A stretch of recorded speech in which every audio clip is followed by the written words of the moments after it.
Good. I got everything set up. I got on the land voice. I have the realtor juggler, and then next week I'll start calling. Great. My thought process, though, partnered up with my managing broker and with my brother and I, and we're doing a fix and flip on 38th and Vallejo. Uh-huh. So I'm going to call 300 houses around there, Good. and then houses also around where I live. Okay, great. Have you got into module 3 yet?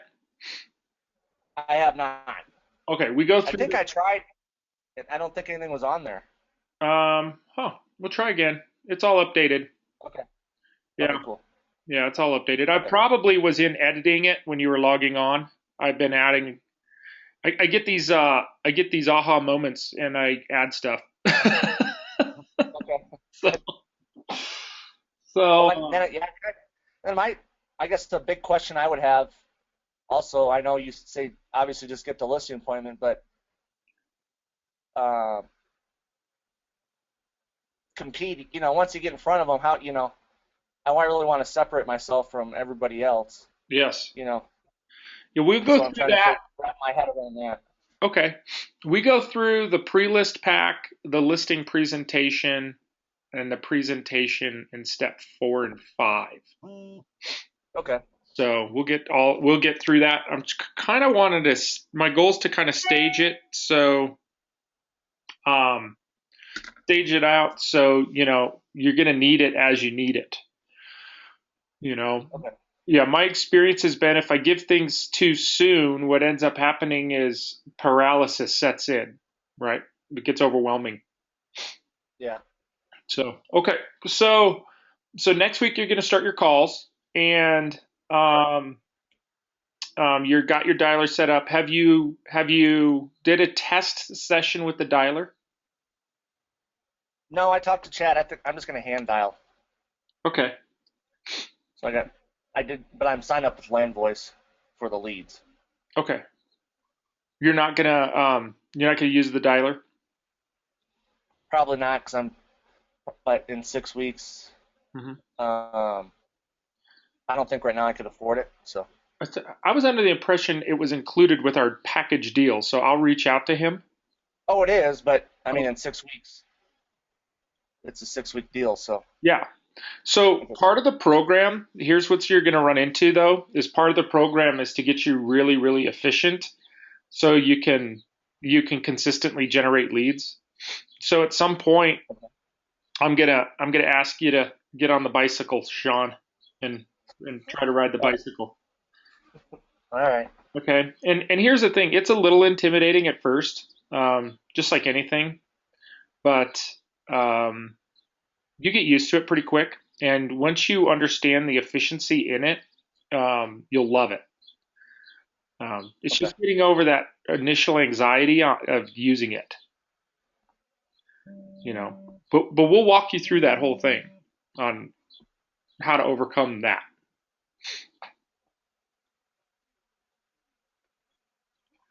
You there? Yeah, I'm Oh, just taking it. Sorry. okay. Okay. Sorry. Um, yeah, so I'm don't retarded. worry about it. Don't worry about it this week. We start discussing it more in module 3 when you get through that. Um, if you have any challenges with it, again, just, post on the Facebook group.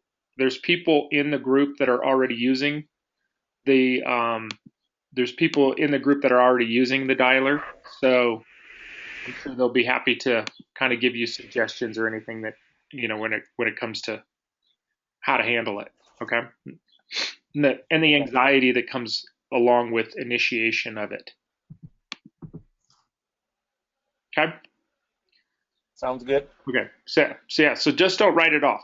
I'll give you another example. So you're talking about calling your neighbors around that fix and flip. Uh, Yeah. with a dialer, man, it would take you less than 2 hours to call them all. If you call by hand, Oh, okay. yeah, if you call by hand, you're going to average. Okay, so there's three different layers when it comes to calling. Layer 1 is dialing by hand, and you'll average about 30 dials in an hour. So if you're calling 300 people, it'll take you 10 hours. Okay, and this Okay. this is the fundamental flaw in real estate is people really believe that they can build their business that way, and it's just too slow, and they don't get success, and they can't figure out why, and they feel like they're broken, or they feel like something's wrong with them, and it's just they're inefficient. So if you use a single line dialer, which is just called an auto dialer, it just dials for you. A single line dialer will average about 60 dials an hour, between 40 and 60 an hour, depending on who you're calling. So if you're calling expireds, or for sale by owners, it's going to be closer to 40 dials per hour. If you're calling neighborhoods, it'll be closer to 60 because fewer people answer. So that same 300, now you're getting it done in 5 hours using an auto dialer because you're not having to pick the phone up and put it back down. It's just literally dialing. You hit start and it dials, and then you have your conversation, and then they hang up, and then you take your notes, and then you hit dial the next dial, right? And then you take your notes. You have your conversation and take your notes, and then it hangs up, and then you hit dial the next one. So you'll average close to between 40 and 60 dials an hour, depending on how many people answer. So that same 300, you'll get done in 5 hours. Now you use a multi-line dialer, and the reason we use multi-line dialers is because so many people don't answer. About probably 40 to 60% of the people you're going to call, you're either going to get a voicemail or no answer or a bad number. Okay, one of the three. And so it's just extremely inefficient to call neighborhoods one line at a time. So a multi-line dialer was what's called a predictive dialer. And what that means is it's going to dial multiple lines at the same time, and then only put you on when somebody's actually on the other end of the line. Meanwhile, it will automatically leave voicemails if you choose it to, which makes it much more efficient. Oh, hold on real quick, Ken. Oh, okay.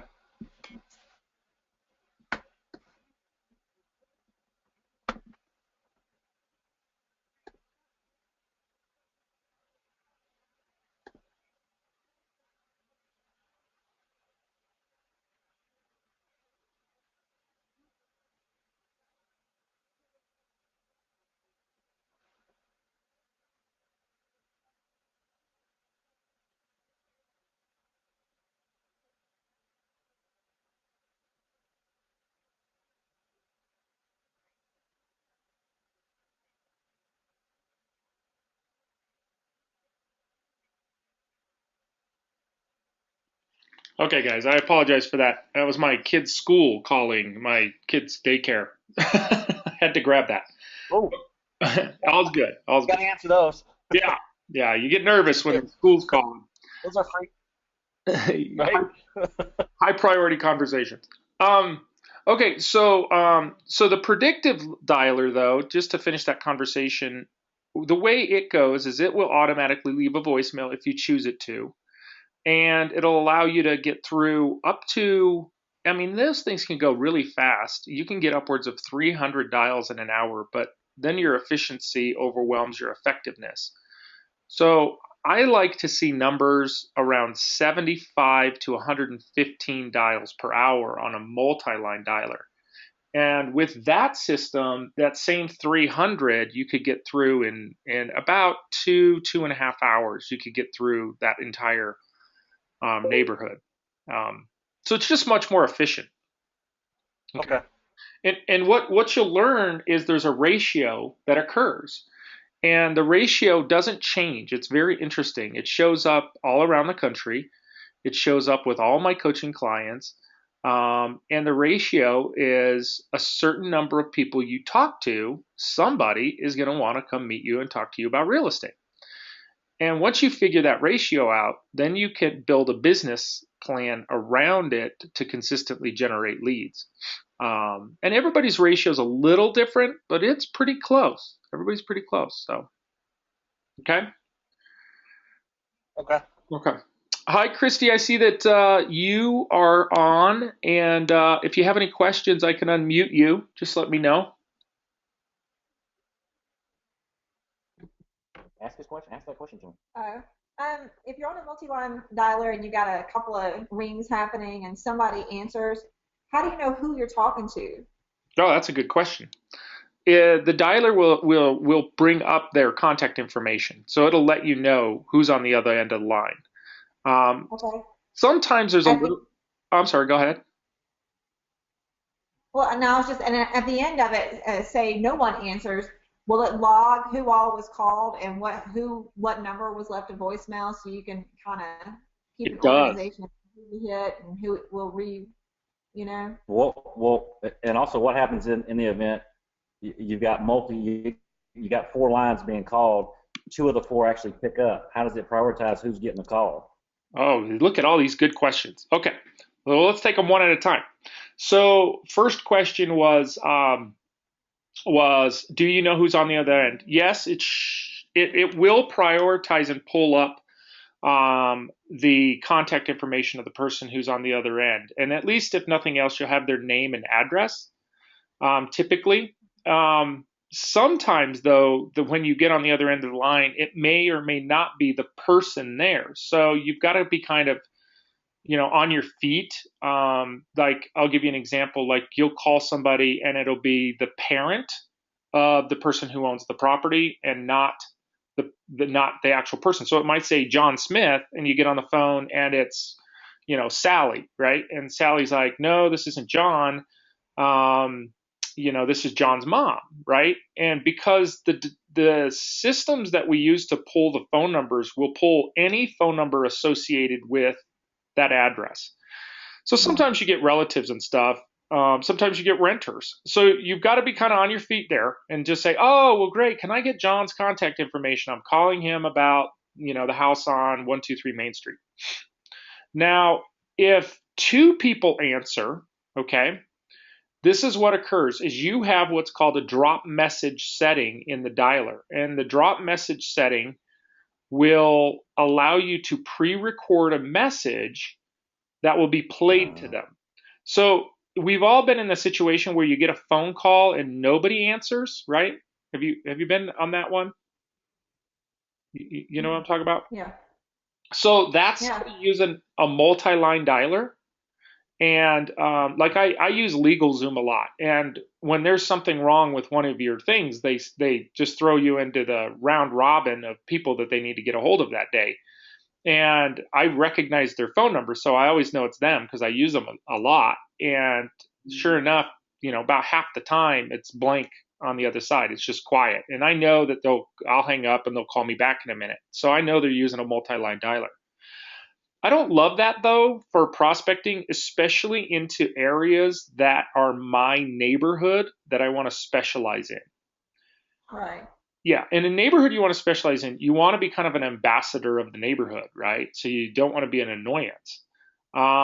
So I like a voicemail that just simply says, hi, this is Sean. I'm sorry I had to pick up the other line. I'll call you back in a minute. I know that other people, there's a lot of other coaching techniques out there where people will use things um, like static. They'll record static, like the phone, like somehow dropped. Yeah. I don't do that. I I just don't find like to that hear really odd. it. What's that? I don't like to hear it either. It just kind of it's abrupt. Yeah, yeah. And I've heard of other ones where you say hello, hello, and then you hang up and then you call back. I just assume let them know, I'm sorry, I had to grab the other line. I'll call you back in a minute, and then you hang up. And then when you call back, then they either answer or they don't, and you can drop the voicemail. Okay. How quickly, once somebody picks up using multi-line, how quickly after they pick up are you made live with it? Because if there's a lag, people pick up on that lag. Like, oh, you're not really calling me, somebody else is dialing. Did you hear that? It's there. It's pretty minor. It's not bad enough where I've had people, just abruptly say something like, "Oh, you're just a telemarketer or something." So, yeah, Okay. it's not that noticeable. These systems have gotten pretty good now, where you don't get that clicking or any of that stuff going on. You know. Um, But part of it is you being ready, right? You've got to be ready and prepared and have your scripts in front of you, and so you're not delaying when they. I have Yep. a different question. Mm-hmm. It's a land voice question though. With this group that we're doing this coaching, is the land voice comes with it, correct? For 6 weeks, yes. Okay.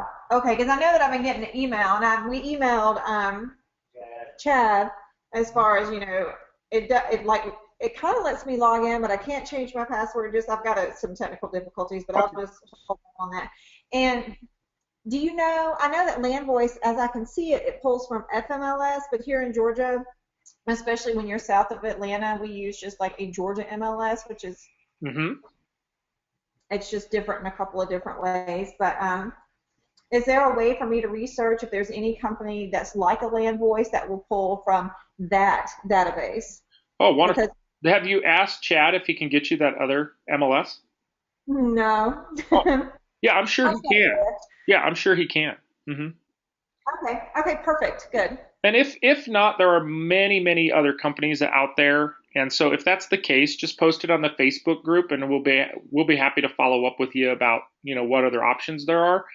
I just don't have an agreement with the other companies for a free trial period. Well, there's enough the way that they have it now to where I can definitely start to practice and feel better, and then feel good about just paying. Good. Yeah, and I'm sure if it's a large enough MLS, he'll have access to it. Okay, that sounds great. Thank you. You bet. Looks like Elliot has a question. Do you guys have any more questions, Christy? What was your last question? Well, he kind of answered on the Facebook post about the listening presentation. Yeah. We got that. Okay, never mind. We're good. Thank you. Okay, yeah. And your question, I'll just address that on here in case people aren't on the Facebook, is your question was about the listing presentation. We actually will go through the pre-list and the listing presentation and the objection handlers of a listing presentation in week 4 and 5. So depending on where you're at, because everybody's kind of in a different place, right. Depending on where you're at, we'll kind of determine when you get the material. But in the meantime, like I said, if you have some questions on that, just look at the Facebook post. And I really believe that, a presentation is just there to kind of guide us and keep us on track. The listing presentation I'll give you guys, it actually follows a psychology out of the book, How to Sell at Margins Higher Than Your Competitors. And in that book, it basically spells out how a consumer determines value and how they make their decisions. So why is it that you would buy something or pay more for something than another similar commodity, product, or service, right? And how does that consumer make that decision? And so the listing presentation we go through takes you through that exact same sales path as it would if you were to be buying a high-end product, okay?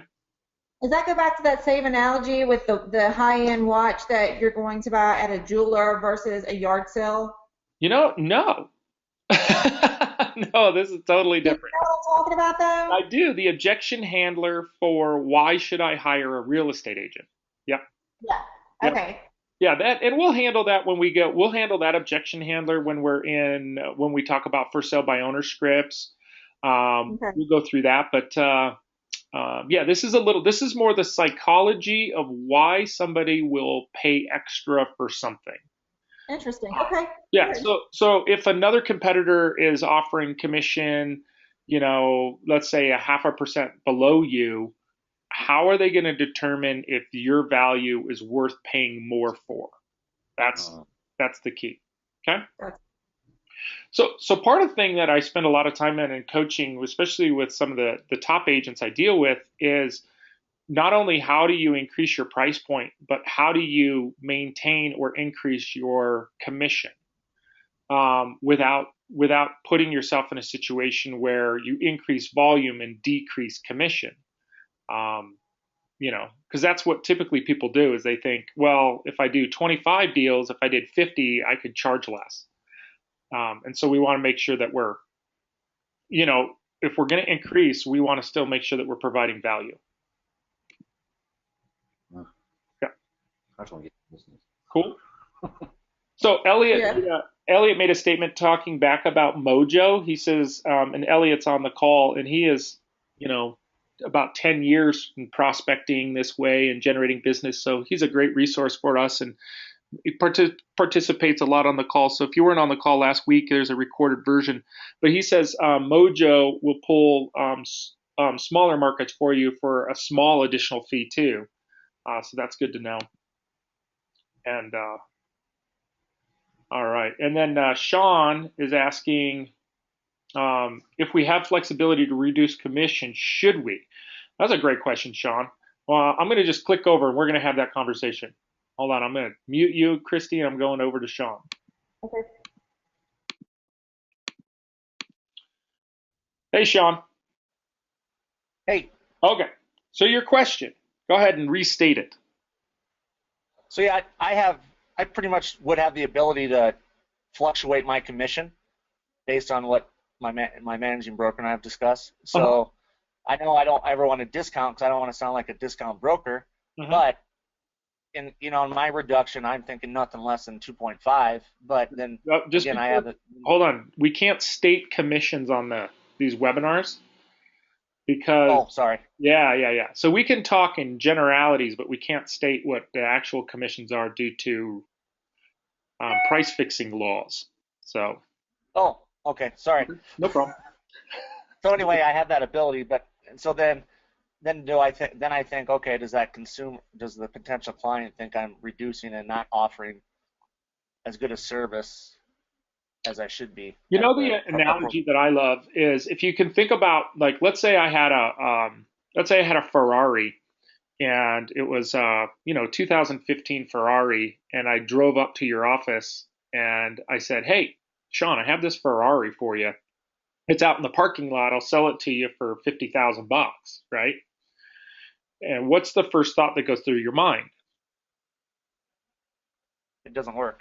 Right. Exactly, right? What's wrong with it? What am I missing? And so that's the challenge of when you have a great presentation and your fees are lower than what the presentation predicted them to be. So if your presentation sets you up to be outstanding and high value and high service, and then all of a sudden your fees are at or below your competitors, it sets up a question, right? And it literally, it leaves them feeling like this. They end up leaving your conversation and they go, something just wasn't right, right?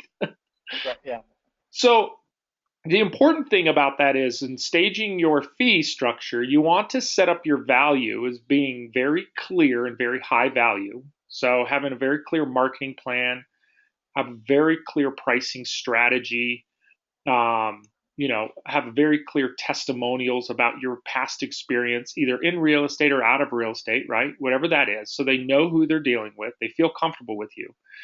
And then having a value proposition or the fee structure be either equal to that or slightly above that, understanding that a consumer will typically ask for some type of reduction, right? They'll typically say, can you do better, right? Will you negotiate on that?